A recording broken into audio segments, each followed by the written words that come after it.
YouTube? Okay.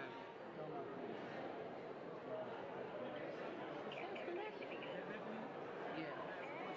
Bethany, real quick, Mitch wanted to talk to you. Everything's connected on mine.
Tell this, all of them. Tell this one right here.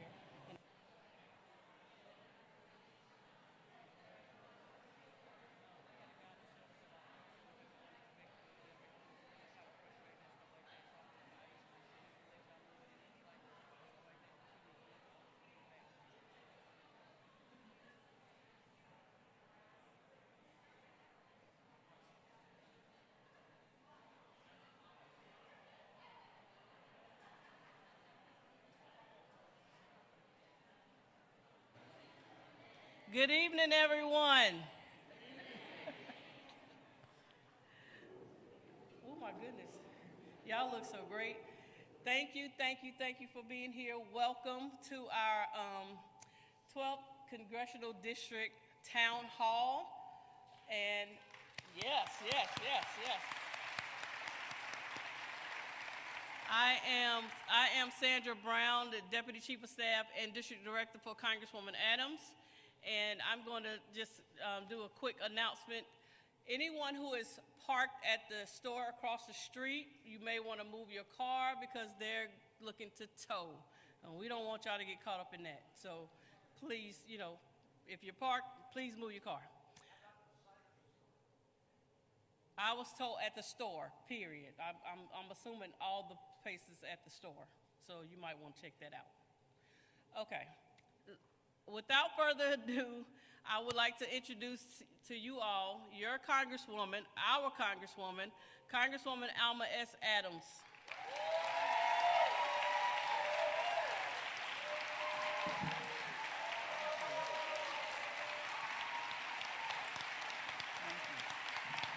Thank you very much. Thank you. Wow, thank you so very much, and thank you, Sandra, and thank you all for being here. My pastor, Dr. Wary, is stuck in the traffic because he would have been here to greet you, but he will be here and he will have comments at the end. I want to thank all of you for coming out today. I know there are many things that you could have done, and I also want to just thank you for being so considerate. We had to reschedule this. I flew in this afternoon after votes earlier today, and I'm glad that we had a good flight. The last time I came in here, it was really, really windy. It was an hour up in the air. But I do want to just say to all of you, many of you are from the 12th District. Thank you so much for allowing me to represent you in the U.S. Congress. I am beginning my 6th term, and I'm able to do that. And I'm only able to do that because of you. And let me just say what I say all the time. I am your stakeholder representative, and what matters to you matters to me. And that's why we're here tonight. So I'm just facilitating. This is really your meeting. There have been so many things going on that we know will and are impacting our community right now. And I want to talk a little bit about it, but that's why we're here. And this meeting is really yours. But I do want to give you an update on what's happening in Washington, but I want to hear from you and learn how my office can better serve you. So if you came in, because there's so many people, and I'm just so grateful that the community is really concerned. But let me just say, if you have a question, you should write your questions down. We're going to try to get them all answered. You receive cards coming in, and that's what they're for. But let me just go back and give you some information. As you know, I was sworn in on January 3rd. I raised my right hand, I put my left hand on the Bible, and I took an oath to uphold and protect the Constitution of the United States of America.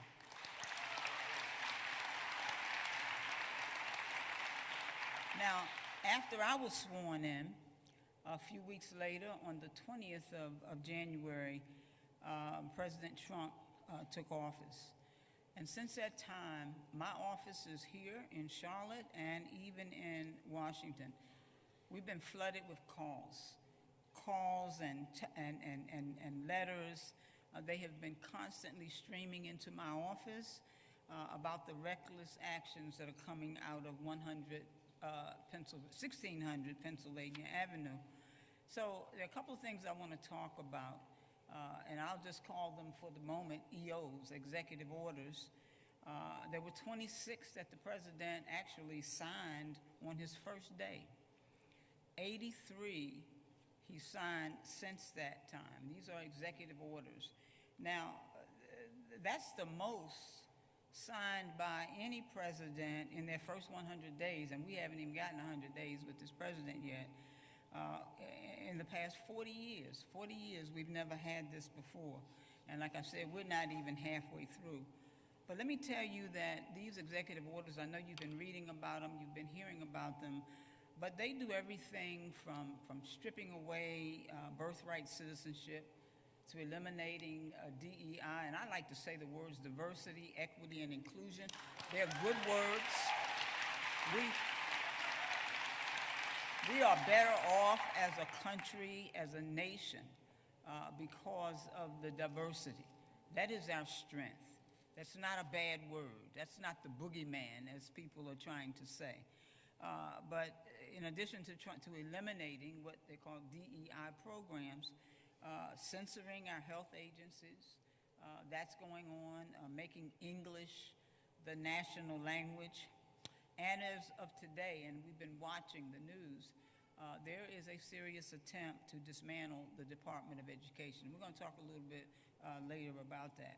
But from the start of this particular term on January the 20th, Donald Trump sought to sidestep Congress and to try to legislate from 1600 Pennsylvania Avenue, from the White House. And let me just be clear about this. Executive orders are not laws. Laws are made by Congress. That's what your congressperson does. They are not made by the White House, and the courts are agreeing with us. If you're following the news, you're seeing that a number of the executive orders have been turned down, not accepted, and so when we think about it as well, so many fronts we're fighting back. We've got 100 pieces of active litigation going on. So the courts are on our side. And so they're against a lot of the executive orders that we're fighting to get rid of, and actually so that they won't go any further. Most of you know that I am an educator. I served as a college professor and administrator for 40 years at Bennett College in Greensboro, North Carolina. Even though I'm not teaching in that way, getting a paycheck for teaching, I don't miss teaching, as some of my colleagues ask me, because I have an opportunity to teach every day in the Congress. We don't know always what we don't know. But this president has made it clear that he wants to dismantle the Department of Education. I cannot understand that. Neither can the people that I've talked to, whether they're educators or not. But today, there's been an unlawful executive order to try to do that. And so we don't know the results, and we're waiting to see what's going to come out, and as soon as I know, you will know from me. But meanwhile, the Republicans have already proposed $330 billion in cuts to our educational system. We know exactly how they hurt our children. We have our chair of our school board here. We have some other folks we've got the president of the National Education Association here from Mecklenburg County, who's going to speak to you briefly. But these cuts would take programs away from our 17,000 CMS students with disabilities, 40,000 CMS students on the free lunch program. And they could lose access to these important programs. And already, the president has taken $5 million in grants from the CMS system. And that's funding to recruit teachers. That's funding to better educate our students. And that means that our children are really the losers there. Now, let me just mention that last week, I think it was, I voted no on that reconciliation package because of the many harmful things,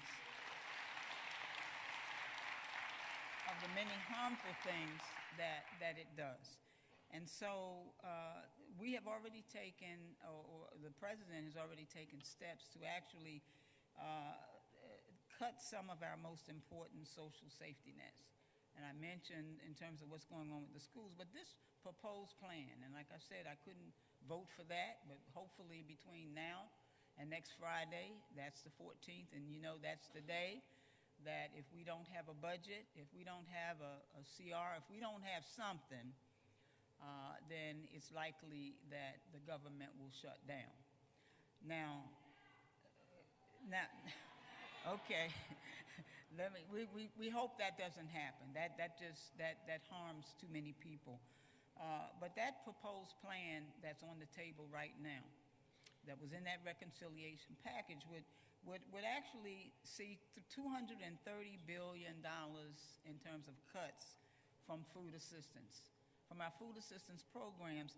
Now, in Mecklenburg County, we have 160,000 families who rely on SNAP to feed their families, which includes children. A large number of these folks in this particular number are children.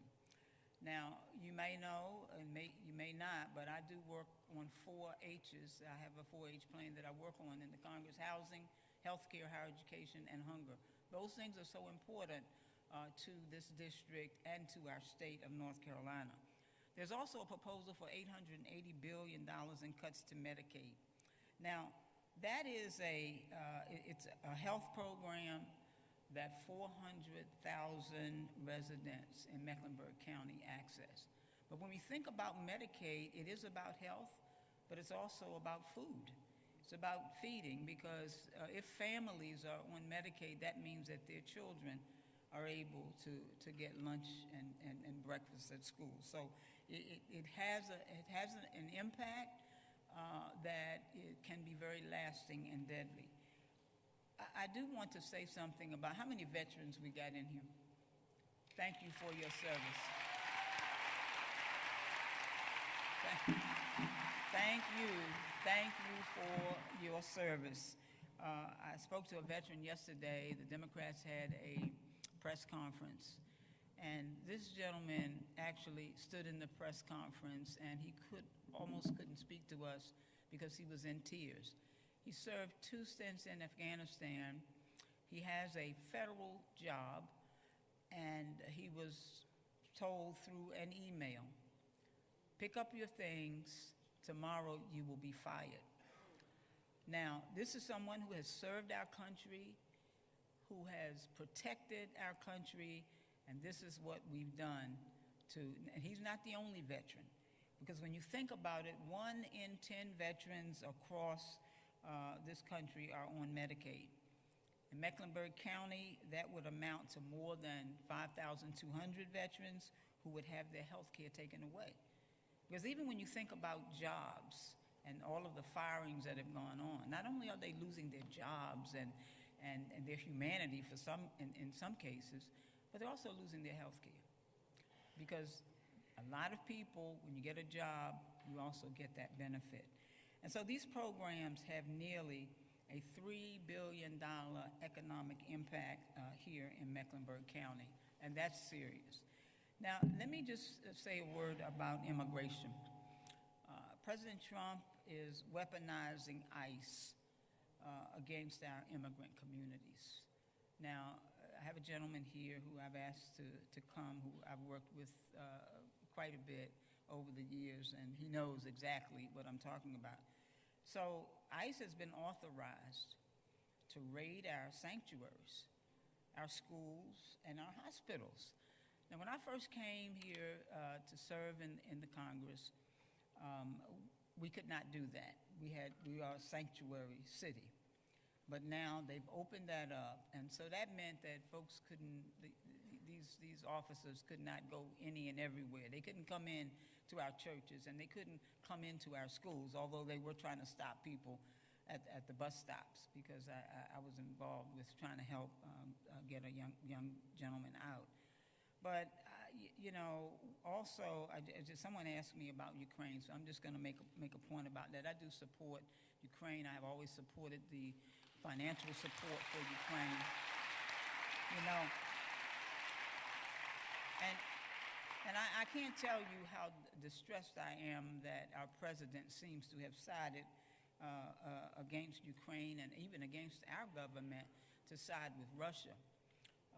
So this is someone who, I mean, when you think about the Russian president and all of the awful things that not only that he does, but that he says, and that for him to feel that he has sort of gained so much support from our country, certainly it certainly creates a lot of stress in my mind. But so I'm proud to continue to support Ukraine. I'm not sure what's going to happen in this Congress. I know that I hear there's some deal making going on, but hopefully we will be able to continue to support them. I think President Zelensky has not only worked hard, but he's done a good job, and he's certainly been a friend to our country.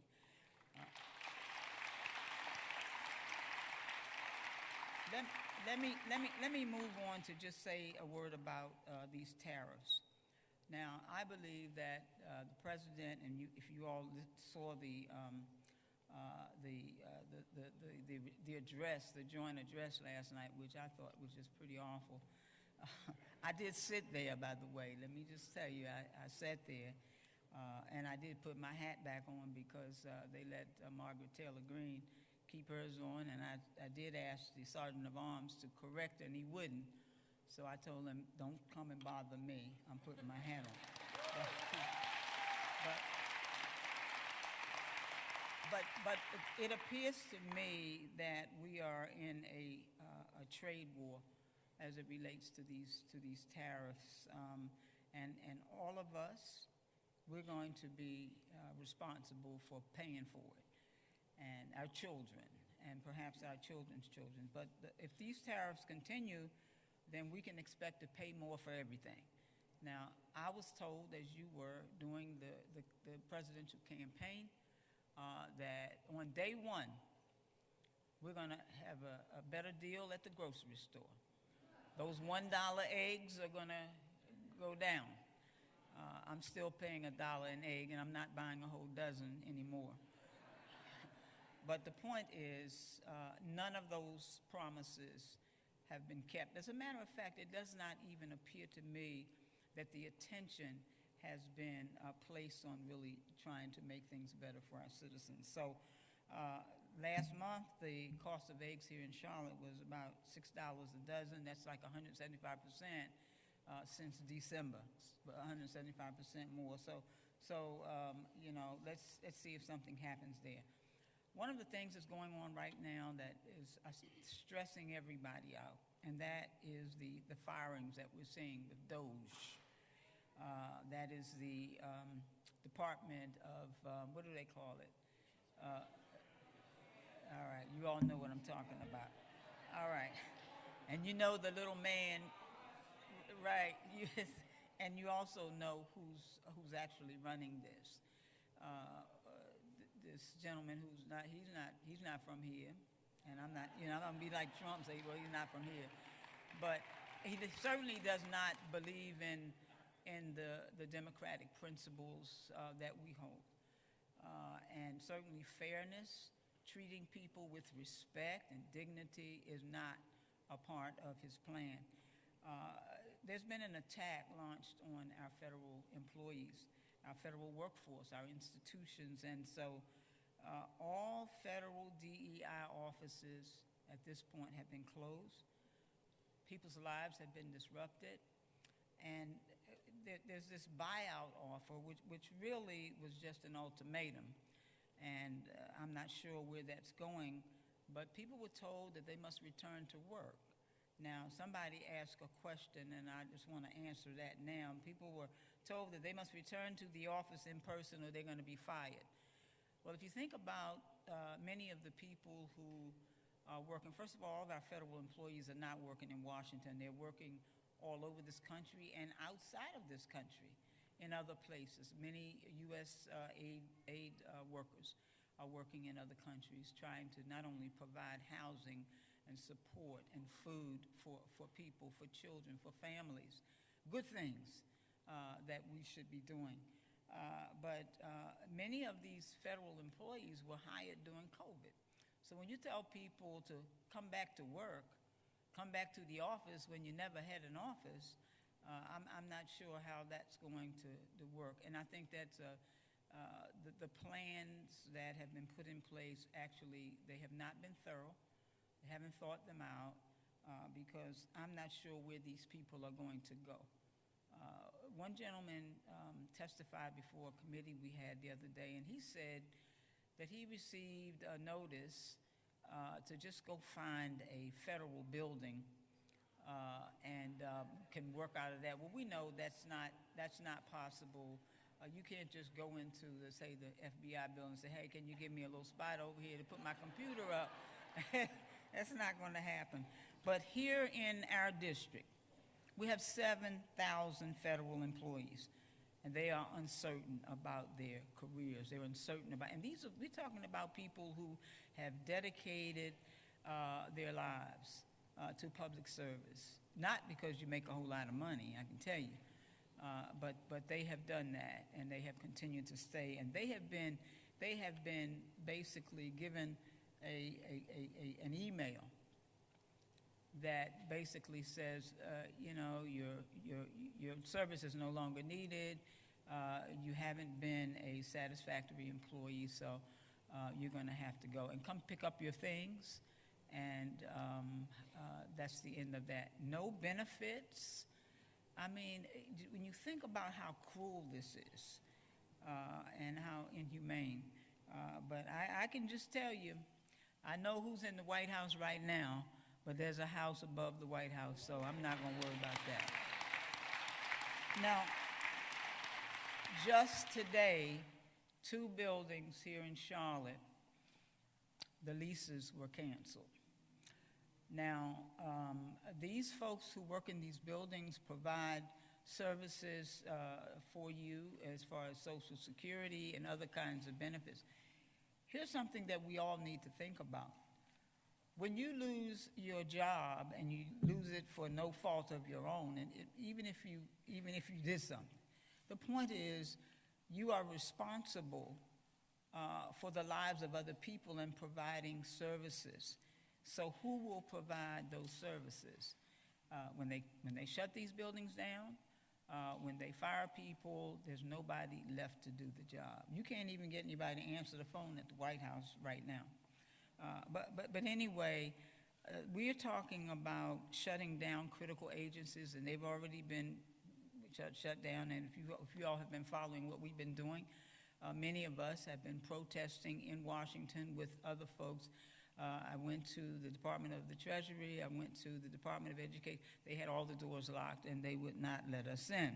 I can tell you we've done some things about that. But we're talking about the Consumer Protection Finance Agency. Now, so if you've got a complaint about someone who has misused your money or whatever, you don't have anywhere to go. So that agency was really designed to do that, and Congresswoman Maxine Waters was highly responsible for that some years ago when we put that in place. Also, USAID, the Department of Defense, the Department of Education, it's still in limbo right now, but the Health and Human Services and the EPA. So this DOGE group, what is it called, the Department of Efficiency, Government Efficiency, that Mr. Musk has, who also has a number of federal contracts, billions of dollars, and he is overseeing himself, so I'm sure that there's not going to be any cuts there. But anyway, that's what's going on. Now, let me just say, some people have called me. I'm proud of the party that I represent, and I will say that we are standing. We are standing to make sure that your rights are protected. And people have asked me, what are Democrats doing? Well, let me just tell you that in addition to the protests, we have demanded that the Trump administration stop their assault on federal government. We've not only written letters, but I've also pressed the Speaker of the House because let me just tell you, we have a trifecta. The U.S. House, the U.S. Senate, and the White House, all controlled by Republicans. So what that means, and listen, it's all about the majority. And so we need to think about that and make sure that we get the majority back so that we can get some things done. But let me just say that we've introduced a Taxpayer Data Protection Act because many people call me and says, why does this man have access to my personal information? Not only is that offensive, but that's pretty scary that he and his 19, 20, and I don't want to talk about the young people because I have a lot of young people working for me, but they're smart, they're smart young men and women. But these are folks who know nothing about government. They don't know anything about the federal government. And so, yes, we probably do need to trim the government down. But there's a way to do it. First of all, let's find out what's working, and let's find out what's not working. And once we're able to do that, and we can make a very intelligent assessment. Because right now, when you just go in with this gentleman had a saw, I mean, you know, it's all theater. Last night was all theater. We know that our president is a TV guy. So everything is going to be kind of a showmanship. But so the Taxpayer Data Protection Act will ensure that your sensitive data does not get into the hands of people that shouldn't have it. We also introduced the All Access Act, and that means that members of Congress, we should be able to go in any building that we want. We are a part of the people's house. And so for us to be turned away, so these are things that we're going to actually put into play for laws. And then the Department of Education Protection Act. I am, as I said, an educator, and I just believe that education will be the pathway for our children. And if they don't succeed, we don't either. So. But I also want to tell you, and people say, what are Democrats doing? It's not just the members of the House and the members of your Congress, but we also have our attorneys generals. We have our local organizations and individuals that are working together, and we'll tell you some things at the end that we think we can do. But including our AG, Jeff Jackson. We have, and we've got his representative here. All right. Let Jeff know he got a lot of applause tonight. He did send a representative from his office. But many of these things will have to be resolved in the courts. But before, the court should be the last resort. The court should be the last resort. As members of Congress, we have been elected to serve and protect you. And when we don't do our jobs, you need to call us out. Now, I'm here to tell you that I don't necessarily want to be partisan here, but I've got to tell you that the control of this whole thing rests with our Republican colleagues. If you've not called them, you need to do it. Tom Tillis, Ted Budd, all of the other folks, Martin, all of those folks who represent Mecklenburg County. There are 14 districts in the Congress for North Carolina. Now, up until this past redistricting, we had an even distribution. There were 7 Democrats and 7 Republicans. Today, 10 Republicans, 4 Democrats. Because of the gerrymandering, you're exactly right, and the redistricting must occur by law, by the Constitution of North Carolina. We must redistrict. But we've got to think about who we're sending to Raleigh, because who we send to Raleigh will determine who's going to represent you in the U.S. Congress. Please think about that. And I always say when good people don't go to the polls to vote for good people, bad people get elected, and they do bad things to good people. That's what's going on. But let me just also mention that we have some folks here, and I'm going to ask them to take 2 minutes, no more than 3, please. We have Larkin Eggleston from the Attorney General's office, Jeff Jackson. We have our Mecklenburg County District Attorney, Spencer Merriweather's. Okay, all right, is here. We also have Rotrina Campbell from Common Cause, North Carolina, who I've asked to come. Our Mecklenburg Deputy County Manager, Anthony Trotman. Thank you so much for being here. And Hector Vaca from Action, North Carolina, and I think Deborah Weeks from the C.W. Williams Community Health Center will be here as well. So I'm going to ask those folks to take a few minutes. But before I do that, my pastor came in, and I'm not going to have him to just sit until the end. And he was caught in the traffic, so I'm going to ask the Reverend Dr. Peter Weary to just come and greet the audience. Thank you.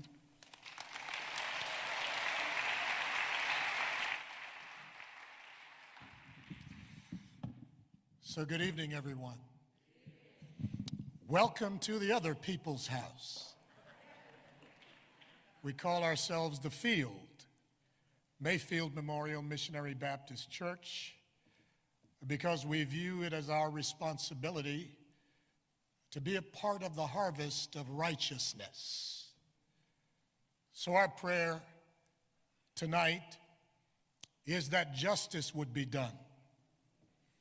I'd made a plan in my head, Congresswoman, that if asked to say anything, I've done a theological reworking of the battle hymn of the Republic, and I intended to pray that over us tonight. So I'll sit right where I am and let all of those who have generative things to say to the community to help us take action say what they must. Justice is not a partisan issue. So I am here, amen. Oh, he's feeling Baptist in here now. I am here to witness the beautiful machinery of democracy at work. And so I pray that our efforts will be crowned with success, and we support your efforts, Congresswoman Adams, to bring it to pass. God bless you. Welcome. Please come again.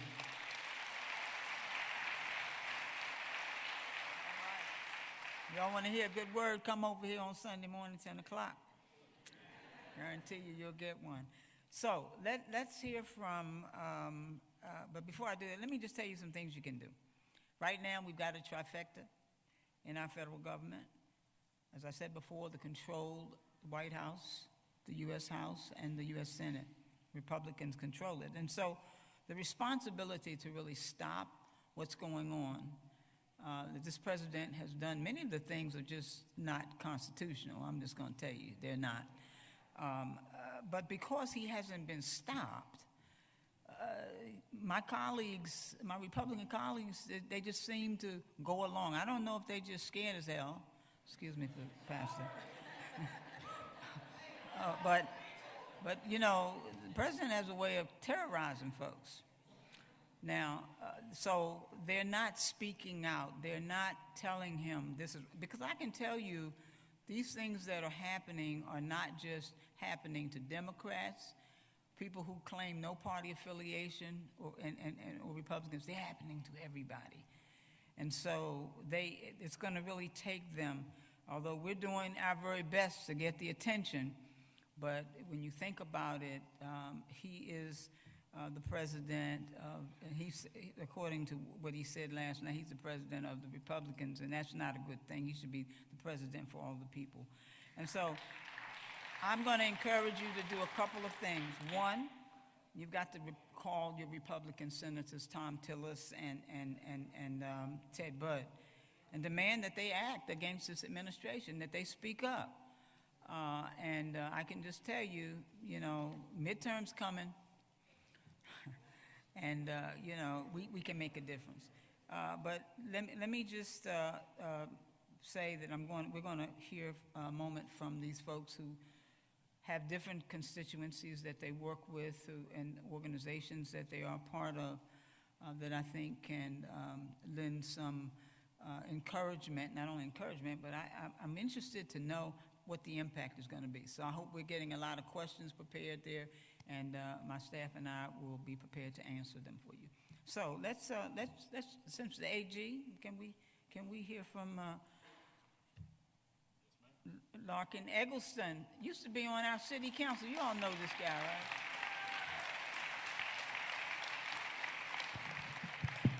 You can hear from whoever you want to in whatever order you want to, because this is your party.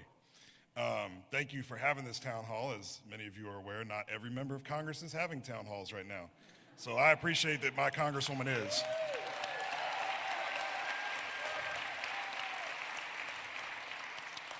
And I liked your hat a lot better than the other hat the other night. So I am here on behalf of your Attorney General, Jeff Jackson. I agree. And thank goodness we elected him. He has been very busy, as you have seen. The Congresswoman referenced earlier the astounding number of executive orders that have come out of the president's office, 80-some now and counting. In 4 of those, well, I was going to say less than 5%. I'm going to do the math on the fly, but it's a low percent. Only on 4 of those has our Attorney General actually joined a challenge. And the reason for that is, despite the fact that there are people who are painting him as spending all his time opposing the president, he has made it his very clear directive to join opposition to these executive orders when they violate the Constitution, as some of them have, when they violate the law, as some of them have, or when they pose a very serious threat to the state of North Carolina, as several of them have. So the ones that he has focused on right now, and obviously these things are coming out on a daily basis, our team is tracking all of them, and there's certainly the possibility that there will be more of these lawsuits that he joins, but the National Institutes of Health funding. Obviously, our universities in this state are some of the biggest beneficiaries of those. Not only does that create opportunities for research and finding cures for diseases, it creates lots of jobs, and it really fuels our economy here. Y'all can't clap after everything, because she said I only had 3 minutes, so. She also mentioned the privacy of your data. So DOJ was going to have access to Treasury data that has a lot of information we don't want everyone having, and we certainly don't want Mr. Musk having.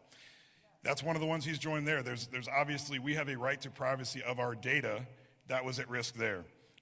Funding freezes in a bunch of other departments beyond just the National Institutes of Health was one he joined, and then birthright citizenship. That was just, on its face, clearly unconstitutional. And the others as well, judges have ruled in favor of those attorneys general who have put forward these lawsuits in all 4 of those because they are clearly unconstitutional or clearly just against the law. He's not obviously only working on things that are coming out of Washington. He's working on things here in North Carolina as well. You've probably seen in the news about how he has filed lawsuits against landlords who were conspiring essentially to artificially raise rent and the cost of living in our community. As a former member of the city council, everyone in here knows that housing is one of our biggest challenges, particularly in this community, particularly in Congresswoman Adams' district. So when you've got people who are working against you to artificially raise prices and not let the market set the price at what it should be, obviously that's against the law. That's something that he's not going to tolerate. There have been a number of other things around the state. Settlements with pharma companies, settlements with a company who had abandoned Canton and the Canton Mill. There's plenty keeping our Attorney General busy. He will continue to stay busy. I'm happy to chat with anybody who wants to get a little further into the details afterwards. I think my 3 minutes is probably up, but you can also go to ncdoj.gov and you can get into the details of any of these things that you want to. But again, thank you for your support of Attorney General Jackson. We are very glad he's in that position because right now it's important that we have somebody who is acting, as he has said he will, as a shield for us against people who mean to do us harm. So thank you very much.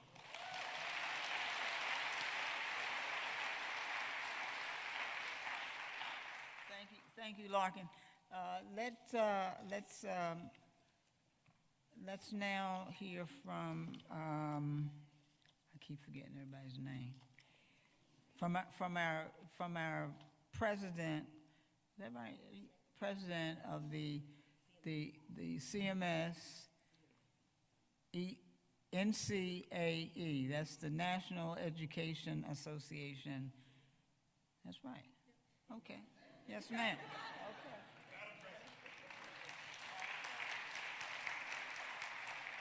First of all, I want to say good evening, and Congresswoman Alma Adams, you are a champion for education. You can call us whatever you like, as long as you're protecting us, okay? I am a 21-year veteran educator, a national board certified teacher, as well as certified in special education and math, and I get the honor and pleasure to serve as Charlotte-Mecklenburg Association of Educators President, which is affiliate of the largest labor union, NEA. So as you have heard, education is under attack, and I want to make sure that everyone can leave here today understanding what are the impacts of that. So first of all, eliminating Department of Education is not about a building, it's not about rooting out wasteful spending. It's about the direct harm it will cause on the schools right here in North Carolina. Did you know that 80% of North Carolina students actually attend public schools? That's 1.35 million students. That means federal funding is a part of the lifeline. Students who receive special needs services, students who have ADHD and autism are in jeopardy of losing critical programs. Even our rural schools depend heavily on federal funding. So without this, I promise you, closures are sure to come. Here are some hard facts about what will be the chopping block for CMS. This year alone, we received $153 million of federal education funds. Currently, CMS could alone lose $63 million, forcing 930 school-based positions. That means teachers, that means support staff, and that means also our pre-K classrooms and our teacher assistants. Raise your hand if you want larger class sizes, right? No one did. It also supports our Title I schools. It supports our low-income families. It pays for tutors. It also pays for summer program, and of course, our home insecure students are part of the McKinney-Vito program. Our Title II funds, which we will lose $5.5 million, that's about the critical teacher development. Back in the day, it was called lateral entry. Now it's called teacher residency. It's for our educators who are coming, having a passion for our kids, but do not have the certification to do the work. So we could lose those critical training and leadership programs to support not only our beginning teachers, but also our administrators and our ongoing professionals. Our Title III funds we could lose is $3.5 million, which supports 33,000 multilingual students, as well as the teachers and the training. We could also lose our funding to support our free breakfast program in CMS. We currently are in jeopardy of losing meals out for those schools for 103 schools. That could be your child's schools or your grandkids' schools or your cousin's schools that those kids attend. It also could mean kids losing food means kids can also lose focus. And we also know it also will lose those critical programs that help support the mental health support that our students definitely need. These numbers aren't just cuts. These are real programs that can cut and hurt real students. The Department of Education, what does it really do? It enforces the civil rights protections, investigating and issuing guidance on how civil rights laws are applied to our LGBT+ students, students of color, as well as our students with disability. Did you know that most of the cases are on our special education students? With us losing that, we will lose those supports, not only for our students, but also the parents. Now, as you know, many students go to school with Pell Grants. We will at jeopardy of losing $1.5 trillion in student loan and debt support. That means our students will go without college being affordable. For the record, DOE cannot cancel, President Trump cannot cancel DOE. It has to be a congressional act. That's why you have to reach out to the elected officials that serve you as well as others that you know as well. Our schools cannot succeed without the resources that we need. Point blank period. We need smaller classrooms, not bigger ones. We need more teachers, not fewer ones. We need a real investment, not abandonment. Schools should be a sanctuary. Our futures are on the line, and we need everybody in this room, the village, to fight for them. Thank you.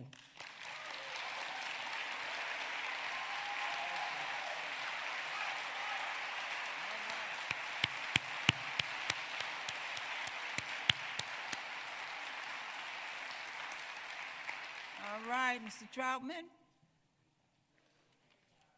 I yield to you. That's what we would say in the Congress. Yes, ma'am. Yes, ma'am.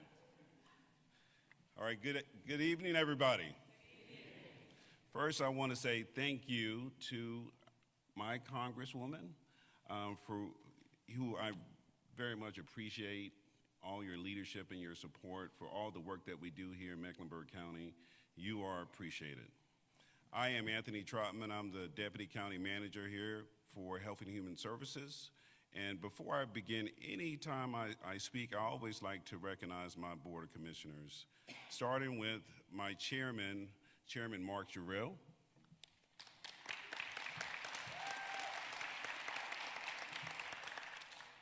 and Commissioner Laura Meyer,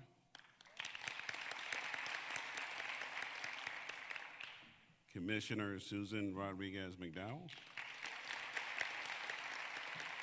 I think I see another commissioner over there, Commissioner Yvette. Yes, thank you.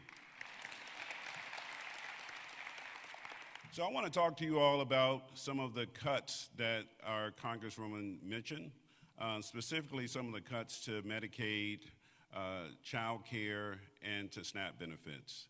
Right now in our community, we have over 400,000 residents receiving Medicaid, 400,000 residents.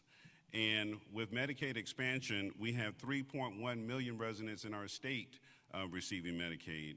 Specifically in our county, we have 58,000 seniors receiving Medicaid. Specifically, Medicaid is for those that are aged, blind, and disabled, those young families and children, and for those single adults. Some of the House Republicans right now are talking about eliminating the federal government's match of the 90% for Medicaid expansion.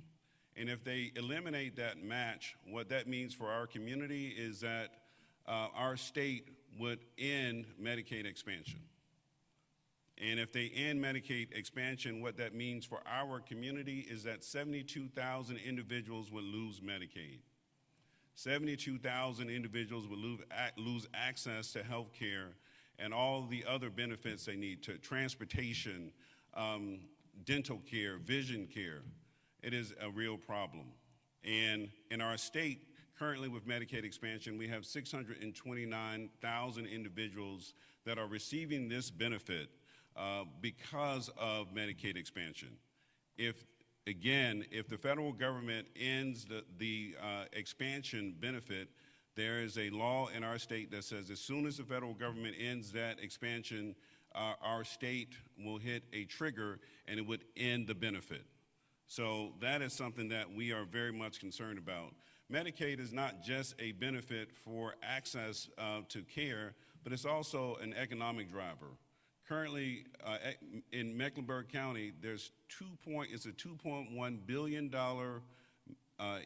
economic driver for our community. $2.1 billion comes to our community because of Medicaid. And what that is jobs. That's jobs for our healthcare systems, that's jobs for our pharmaceutical companies, that's jobs for our transportation vendors, that's jobs for our overall healthcare ecosystem. So we are concerned about that. As far as our SNAP benefit, as the Congresswoman said, there's 160,000 individuals receiving SNAP currently. What that means for our state is that there's 1.5 million people receiving SNAP benefits in our state. 160,000 here. If there is a cut to the SNAP benefit, that is an economic cut, not just a cut for access to food, but there's also an economic cut. The economic benefit for SNAP benefits in our community is $500 million. $500 million. And so what that means is that's another loss of jobs. For our grocery stores, there's an impact to our farmers, there's an impact to our truckers, there's an impact to the overall food producers in our community. And according to the Center of Budget and Policy Priorities, House Republicans are discussing cutting SNAP benefit by $230 billion through 2034. $230 billion. What that would mean immediately is that households would lose $1.40 per day, or $42 each month. And that depends on what your benefit is now. There are some individuals that are receiving SNAP that are less than $100 a month right now. And so if that cut happens, that would be a major impact to that household. And so we are very concerned about that as well. As far as our child care program, North Carolina received a $1.9 billion investment through federal stabilization grants during the pandemic.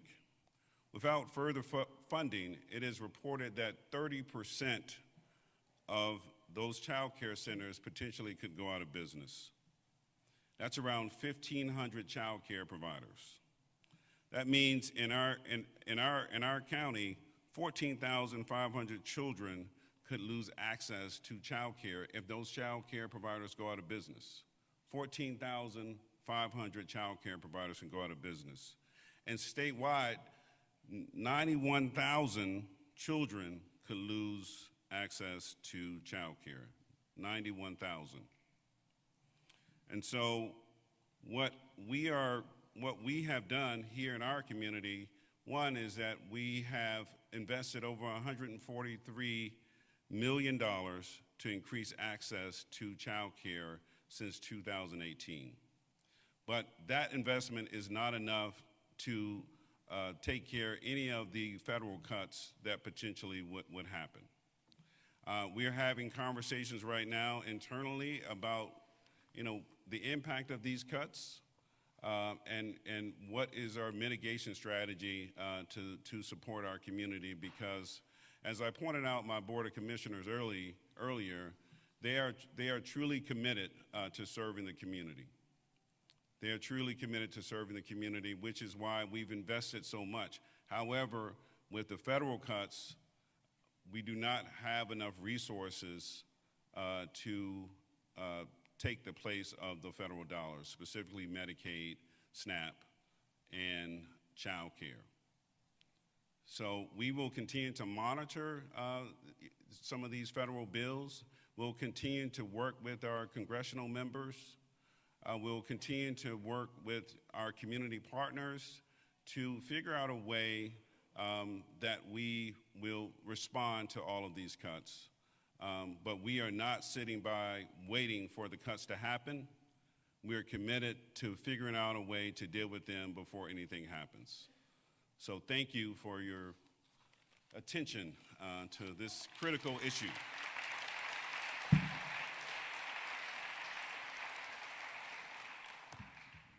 So our district attorney, Merriweather, thank you so much for being here, and let me let you have a word.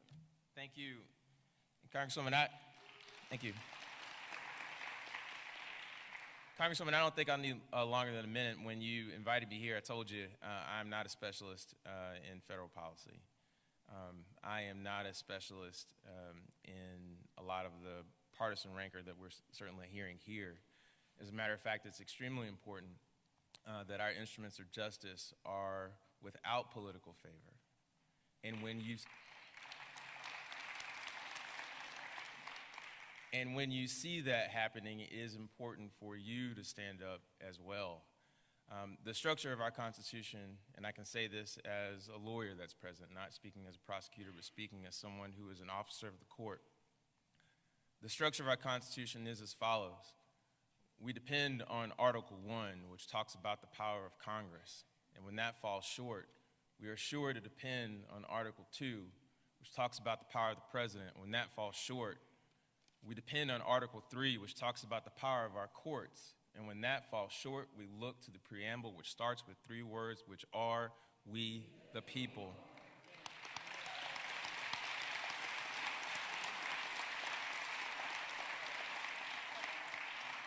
And so I say that to you because with your right of petition, with your right of standing up, with your right of assembly, when you gather together and you stand up and say, no, we will not be treated this way, it is powerful fuel for the people who are in this front seat, who really are your instrument.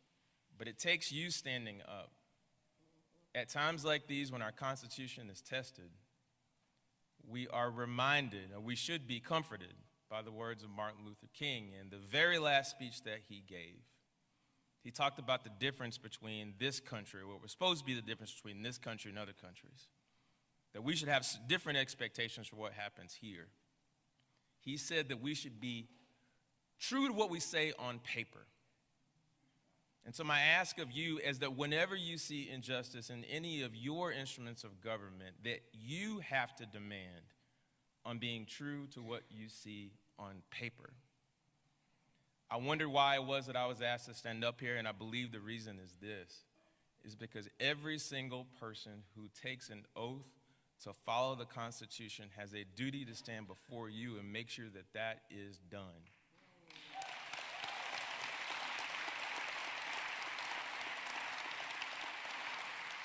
So with your local, with your state, with your federal, with your county, all of us are going to be right here standing with you, listening to you with ears and minds wide open. And so I'm proud to make sure that we are here today doing exactly that. Thank you so much. All right, before we open it up, before we get to questions, I want Ms. Campbell from the Common Cause to come and have a word. Hello, everybody. Hello. My name is Retrina Campbell. As Congresswoman Alma S just mentioned, I am with Common Cause, and we are a nonpartisan organization dedicated to upholding the core values of our American democracy. We work to create open, honest, and accountable government, and we've been working overtime. So just want to put that out there.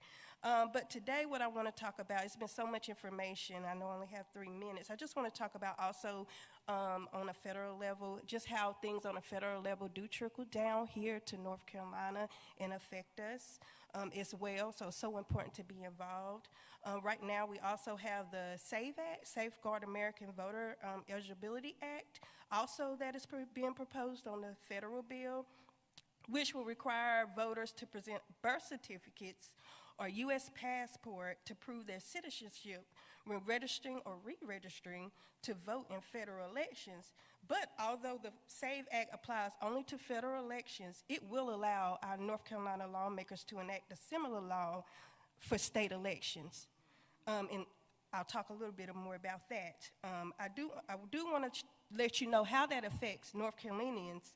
For one, as far as a passport, there are more than 5.7 million North Carolina citizens who don't have one. So you would be required to have a passport or a birth certificate to even register or re-register.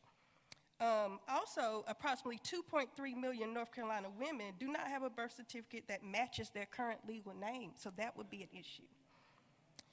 Also, if you move to a different state, or even just in the same apartment building, the SAVE Act would require you to drive to your local elections office, potentially wait in line for several hours, and then register to vote only after showing your birth certificate or your passport. Tens of millions of Americans would be disenfranchised under the SAVE Act, so please contact your representative and strongly urge them to vote no on the SAVE Act when it comes up for the vote in Congress. So I just want to make sure we're keeping an eye on that. Also, the SAVE Act would eliminate mail and online voter registration, leaving millions without a way to register easily. Also, under the SAVE Act, elections workers would face up to 5 years, y'all, in prison for assisting a citizen who lacks required documentation, even if that citizen is eligible to vote. So this is serious. This is just some of what's coming out of the SAVE Act and could potentially not only affect us on a federal level, but affect us here in the state of North Carolina. And I just want to talk about one more thing. I'm not going to get into the Medicaid, because that was already mentioned. But I want to talk a little bit on a state level, because we do work on a state level as well as a national level. I'm a North Carolinian, born and raised here all my life. And I just want to talk about what that means also. Right now we have our Senate Bill 58. We all know our current Attorney General and know my hopes is what they do for our state. But right now, House Bill 147 is a concerning bill right here in the state of North Carolina, and it has, Senate Bill 58. I want to say the measure was introduced by 6 Republicans here in North Carolina, and it would prevent our Democratic Attorney General Jeff Jackson from challenging any of President Donald Trump's executive orders. So that is how we are affected here in North Carolina.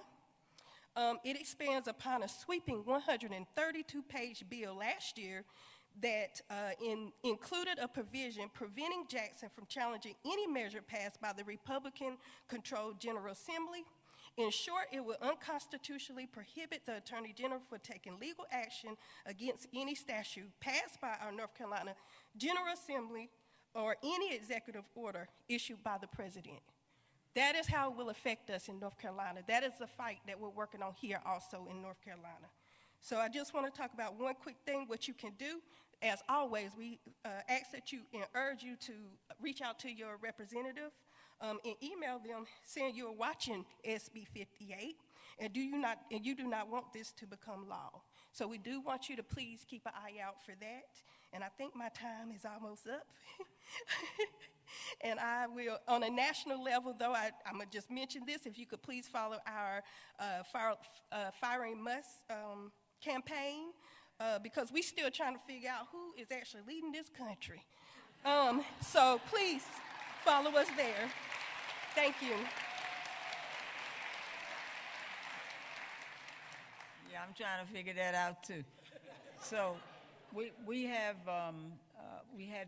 asked for some questions, and the first one I have has to do with the situation around immigrants.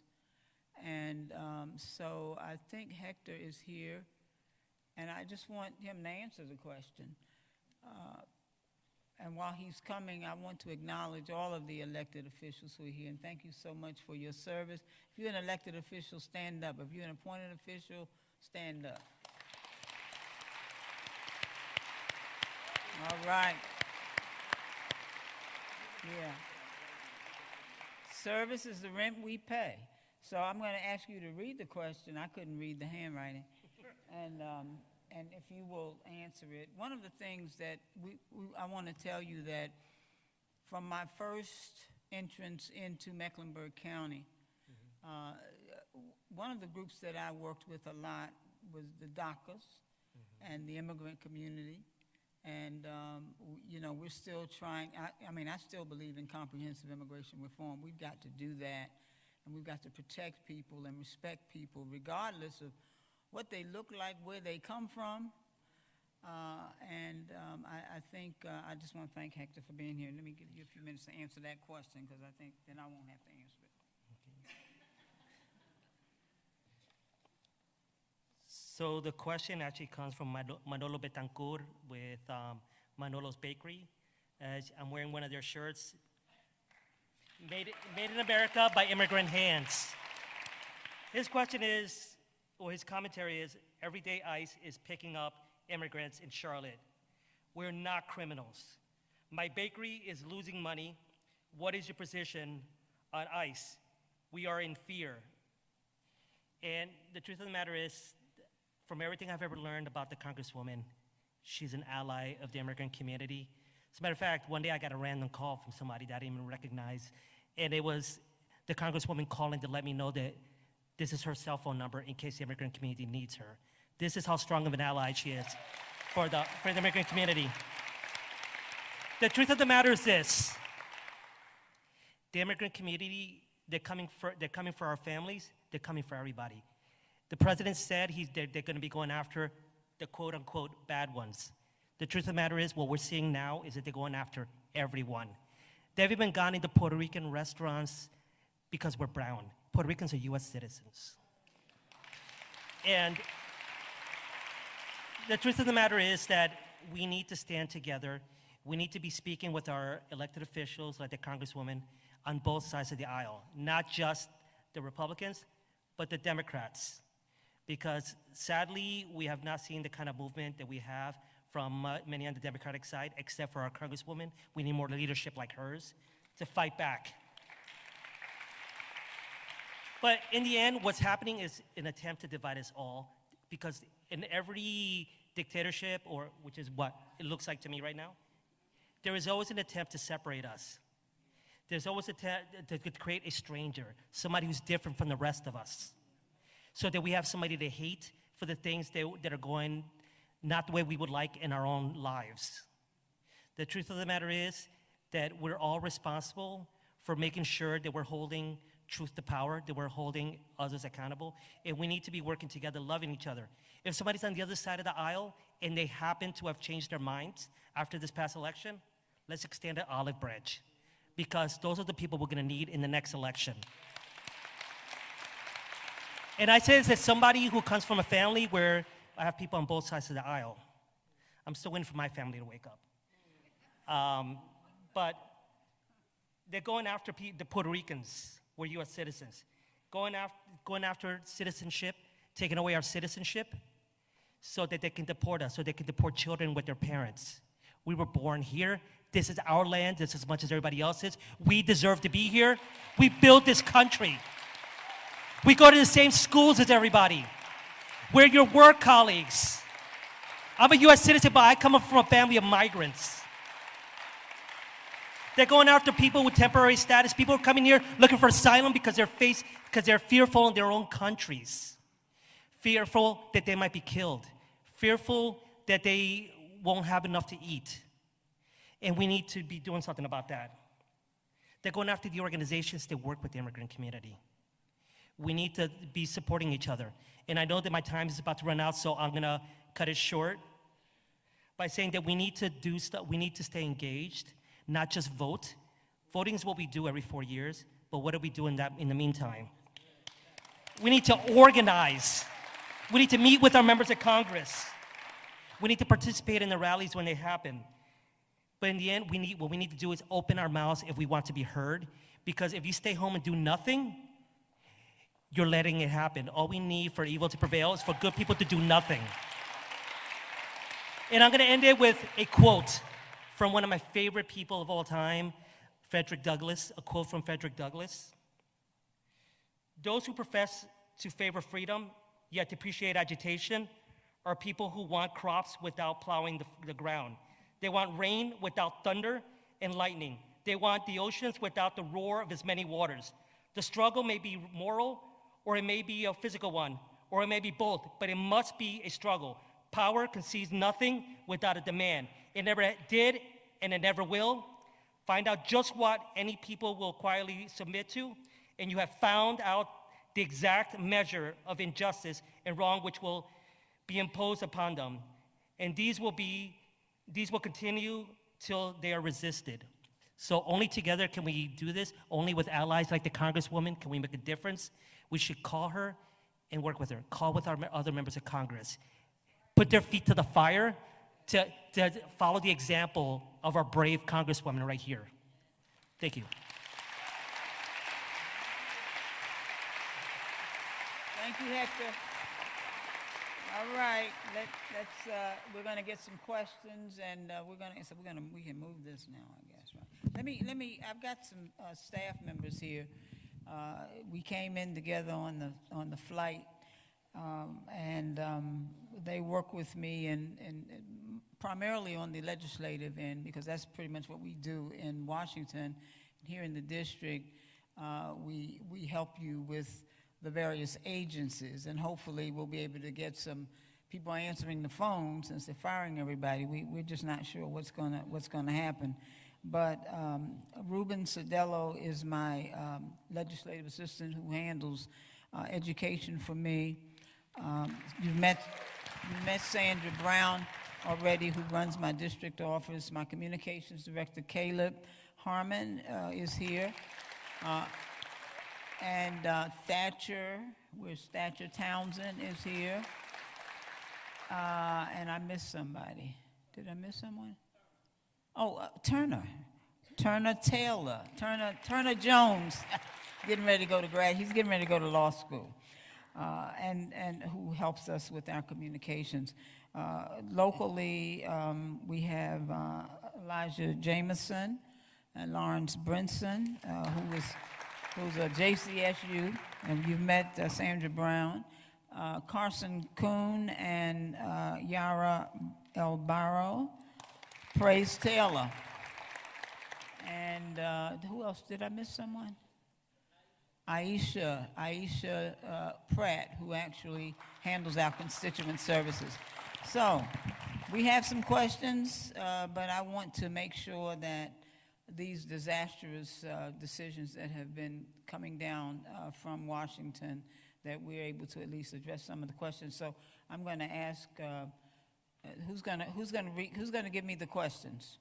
These are questions that you all have prepared. Some of the writing I couldn't read, but these guys.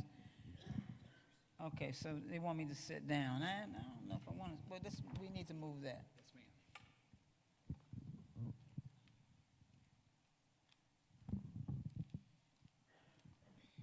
It's a beautiful sanctuary, isn't it? All right, give it up for Mayfield.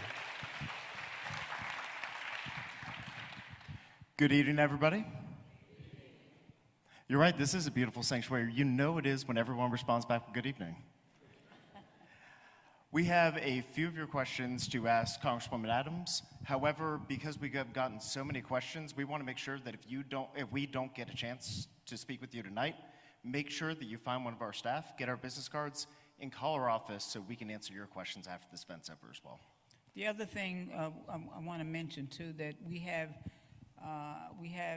some it's not letterhead, but it has the dome on top of it, and those sheets, whatever you want to say to the president, please write. Please, I'm serious about this. Please write it down on that sheet. I will be personally I'm going to be the mail lady. I'm going to deliver that mail to the White House. So please make sure that you get that before you leave. Oh, they're handing it out now. And so if you got a message for Trump and even for little Musk, put that in there too. Okay. All right, question. Yes, ma'am. I think maybe our most asked question is if you can talk more about what the future of the Department of Education is going to be.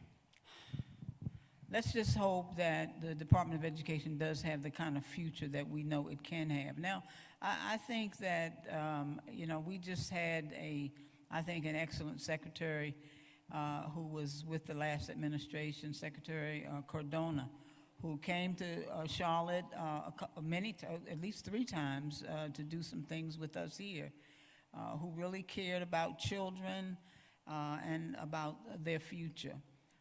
And let me just, I'm always thinking about, when I think about the children, because that's really what it's about. We're here today because of them. And I think about the 16th president, Abraham Lincoln, who said that a child is someone who's going to carry on what we've started. They're going to sit where we're sitting, and when we're gone, they will attend to those things that we think are important. They're going to move in and take over our churches, our schools, our corporations. They'll take control of our cities, our states, and our nation. And we can make all of the policies that we please, Madam School Board Chair. But how they are carried out will ultimately depend on the children. All of our books are going to be judged, praised, or condemned by them. because the fate of humanity is in the children's hands. We've got to make sure that their fate is pure, that they have the kind of lives that we know that they can have. Because think about it. Those of us who are old, if the Lord spares us, we'll get a little older. But nevertheless, our future is really in their hands. So thank you so much, and we'll take that question. Education, you asked, what was the question? I'm sorry, I got to talking about Abraham Lincoln. Just if you could talk a little bit more about the future of the Department of Education. Well, let me just say, and someone said it, and maybe it was Larkin from the AG's office. The Department of Education was actually a legislative act. That means that the Congress, it is in statute. It was created that way. So we can have all of the disruptions from this president and from those that he had he appointed, but they can't actually disconnect the Department of Education. If the Department of Education is to be taken down, discarded, eliminated, it would have to be an act of Congress, because it was an act of Congress that set it up, and it's in statute that way. I certainly hope that because we are concerned about our children, it's really all about them, that we will have a department. The young lady talked about the things that the Department of Education is responsible for. Not just, I mean, it's for what happens in the schools, what happens with our teachers, how they are going to be tested and educated. And so I think it's going to be, while there may be some disruption, and they're talking about moving certain programs out of the department and other places, the only thing that the president can do, he can take down the actions that the previous president may have put in place if they're not laws. Again, executive orders are not laws. They are not laws. Laws aren't made at 1600 Pennsylvania Avenue. I don't care who thinks that, but they're not made there. They're made in the Capitol, in the House of Representatives, and in the U.S. Senate. So I'm hoping and praying that the future is going to be what it should be for our children. I think if we get enough groundswell, and I'm going to tell you, I can raise all the hell I want to raise, and I can go up on the Hill with Maxine Waters and all of my other colleagues, and we can stand there, and they don't let us in. But if the people speak, if we stand up, if we organize, not only within our communities, but within the organizations, if we organize and help all of these other folks who are trying to help us, we can make a difference. You may or may not have heard that 2 weeks ago, the Department of the U.S. Department of Agriculture took down the program, the 1890s scholarship program for our HBCUs. There are 19 of them across the country. There are 107 HBCUs, but 119 1890s. These are basically the African American schools of agriculture and research. And so I squealed on them. I saw what they were trying to do, and so we exposed them. People got involved. People started writing and calling, and I guess 72 hours they put it back. And you really, so I really think that, again, we've got to stand up. We've got to speak up, and sometimes we got to cut up. And if we can do that, then that's what, as an elected official, I'm going to listen to my constituents, and I can tell you that my colleagues do the same thing. And that's probably why, Larkin, they're not having many town halls, because people are really not real happy about what's going on. The issues of health and education, all those things, those are not partisan issues. If you are hungry and your belly is growling, it's not going to say, well, hey, there's a Democrat belly down here, help me. Doesn't matter. We still have to eat. There's certain things that we all need basic, affordable, decent housing. And there are some basic rights, some human rights that I think sometimes we have forgotten about. This next question says, thank you for your leadership and bravery. What can you do to preserve affordable housing, homeownership, and no cuts to HUD? Well, I'm going to fight against all of that. Now, next week, or somewhere between now and the 14th, which is next Friday, we're going to have to be talking about how we're going to keep the country going, because all of the money that's been appropriated so far with what we call the CR, the continuing resolution, runs out on the 14th. And we put that in place in December, only for 3 months. Now, we should have, we really need a budget that will run the whole year, but that's been difficult to do. But we're going to hold back. And I can tell you that members of my party, we're going to be pushing back. And I will tell you, even though Republicans have the majority in the House, it's very slim. It's very slim. And so if anything gets passed, up or down, it's going to take some support from both sides of the aisle. So hopefully we can have some opportunity to negotiate some of that. But I can tell you, I'm not standing for cutting up SNAP. I'm not standing for dismantling the Department of Education. I'm not standing for cuts in Medicaid and Medicare. I'm not going to deal with that, because the people need those services. So just know we're going to push back in every way that we can, but I do believe that we must put some pressure on the Speaker of the House. We've got to put some pressure on the Speaker of the House and tell him he's got to put some pressure on this Trump guy. And Trump's got to put some pressure on this Musk guy. You know, it's a chain reaction there. He's going to listen to them because those are the folks who obviously seem to want him. And I just say for folks who voted for him, you know, you got what you voted for, but you know, we're all going to have to live with it. So we're all going to, you know, the president was right when he talked about the pain. He's dispensing a lot of it, but the point is, it is a problem. Yes, go ahead. There's a hand up there.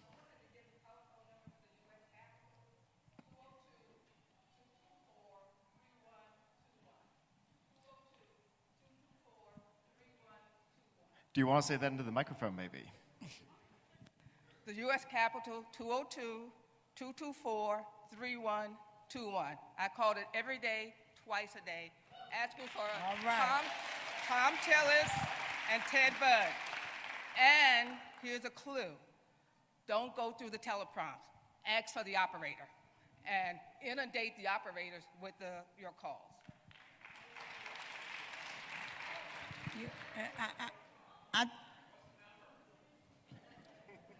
I think it's important also for us to remember every member of Congress has an office in Washington, but we also have district offices. And so some people are telling me, well, they're not answering the phone. Well, tweet, text, do the other things that you do. And if you want to go make a visit, do that. Just show up. You don't have to go to Washington, although we'd love to have you come on the Hill if you want to do that. But you can see your local people. We have offices. The senators have multiple offices because they represent a larger part of the state. Yes, sir. What can our federal workers do in the face of these firings? Well, I think you need to know your rights. We have some information not only for people who are immigrants in terms of knowing their rights, but I think the first thing you want to do is to make sure that you reach out to your member and let them know what has happened. We have a website, and we have an opportunity. You have an opportunity on the website to put to record your stories. You don't have to put your name if you don't want to. That's fine. we use that information as we're debating on the floor, as we're getting ready for, getting ready to try to see what we can get to run this country in terms of the kind of funding and the appropriations. So that's what I would recommend that you do. Yeah. This budget is proposing major cuts to Medicare and Medicaid. What can people do to fight back? Well, I think we're gonna have to talk back. We're gonna have to speak up. We're gonna have to write. You're gonna let them know, particularly, and you know, I know, like I said, you know what my party affiliation is, but we're not the ones that are holding up things. We're the ones that are really trying to help the people. And in order for us to help you, you've got to help us by making sure that you reach out to the other side of the aisle who don't seem to want to do the right thing, but they instead are so entrenched with this president and what he wants to do, which is not, in my opinion, beneficial to our citizens. So making the contact, getting together with organizations that support what you support, forming those kinds of coalitions. And I think Thatcher had a good idea about, because he works on the labor side, and Thatcher, if you could mention that what you have actually told people, because I think that's really helpful.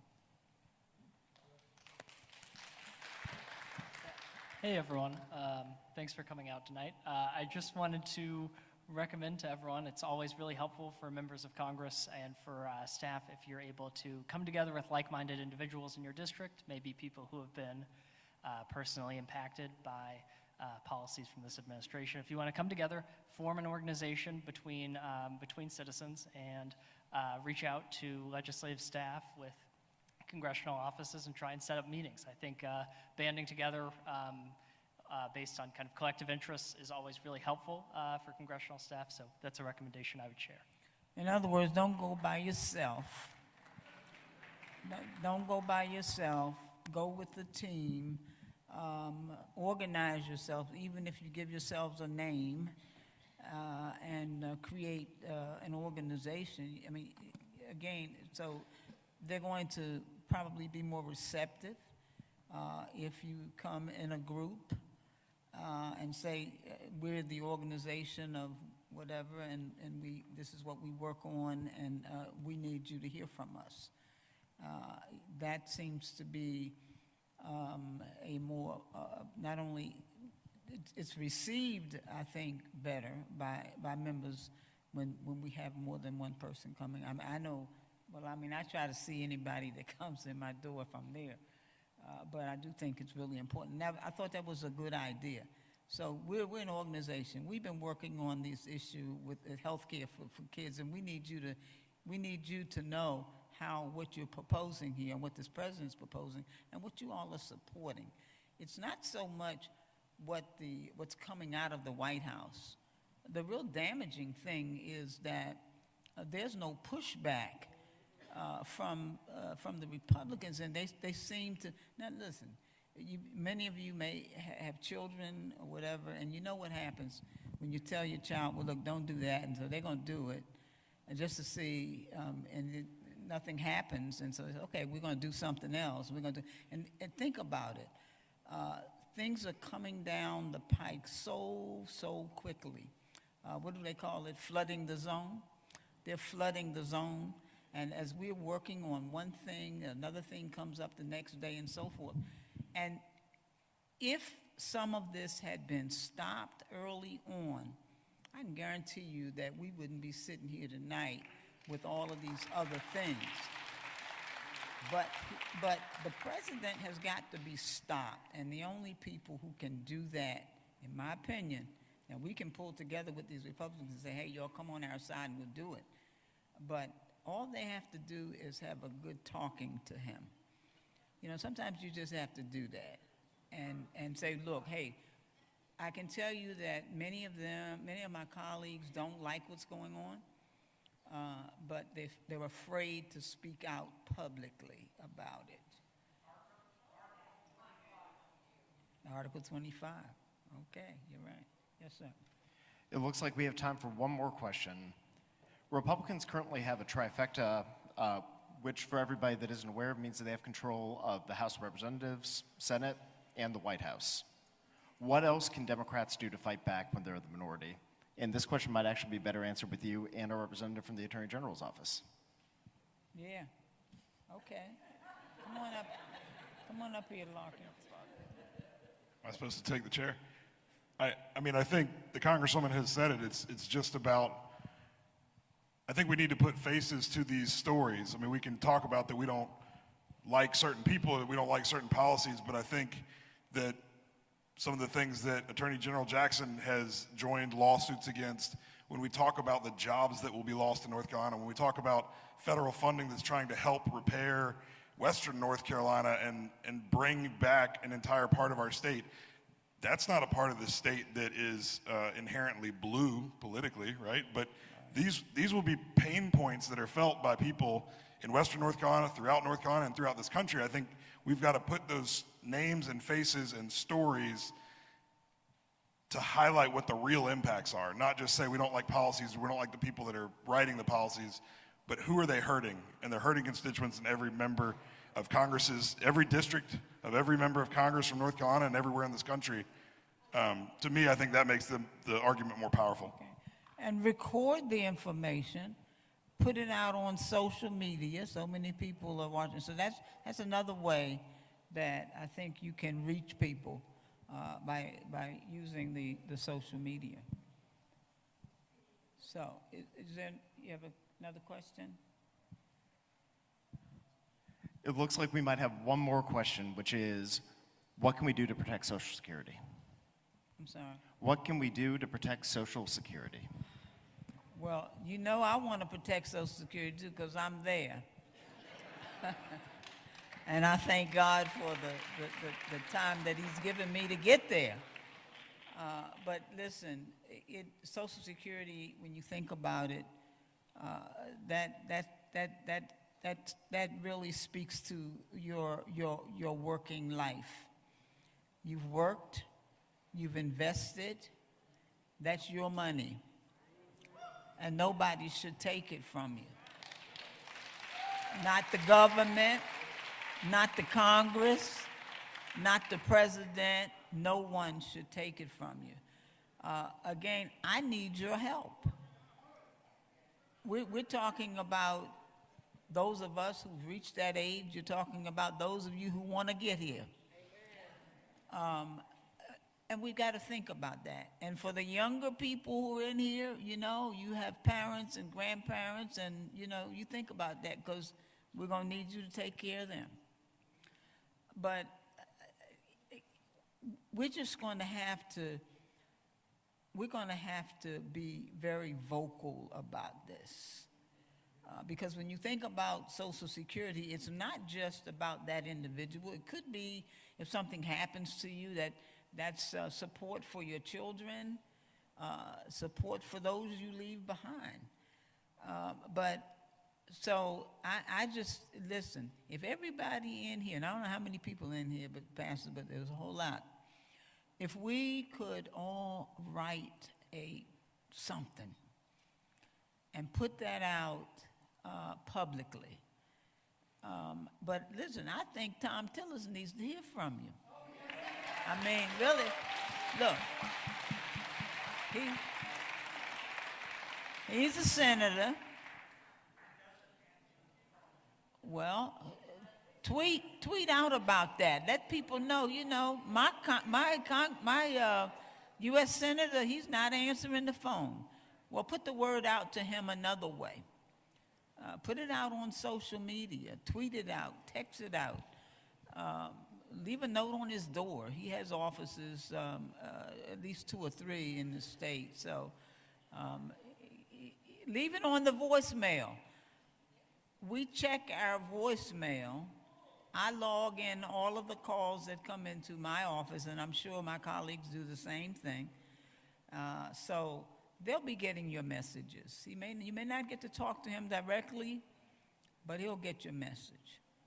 And let's put out some social. Let's do some stuff. Take your phone and put a message on and send it out somewhere.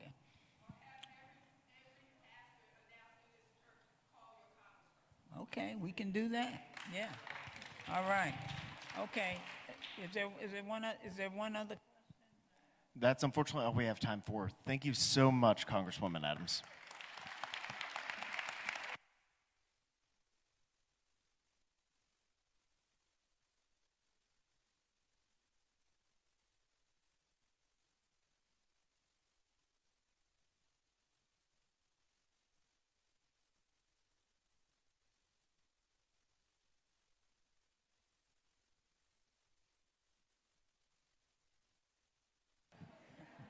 You know, they wanted to censor my colleague, Al Green, and they shut the cameras off because, okay, can I have your attention for just a moment?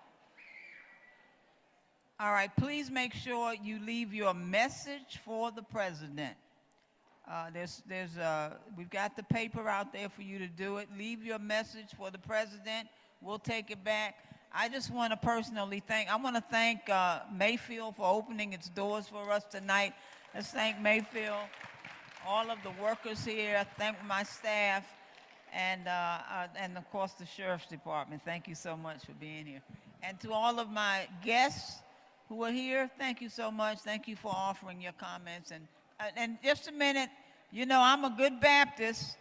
We got to have a benediction. All right, hold on, please. Just stand where you are. All right, I'm gonna ask my pastor to give us a benediction here.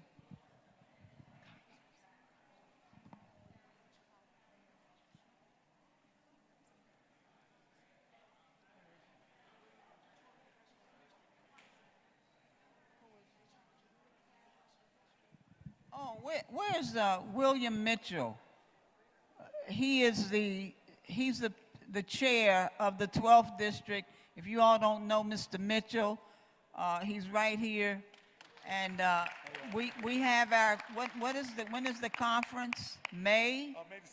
May 17th. May 17th. We'll hear more from Mr. Mitchell and the 12th district. Those of you who would like to join us, would you just bow for a moment? Our eyes have seen your glory, the glory of your coming, O just God. By faith we believe, and our own action we commit to see that you are trampling out the vintage where grapes of wrath are stored. Like John the Revelator, we see through eyes of hope that you have already loosed the fateful lightning of your terrible sword of justice. It must be that your truth is marching on. So we celebrate tonight proleptically, glory, glory, hallelujah. Your truth will march on. May it be so. Amen.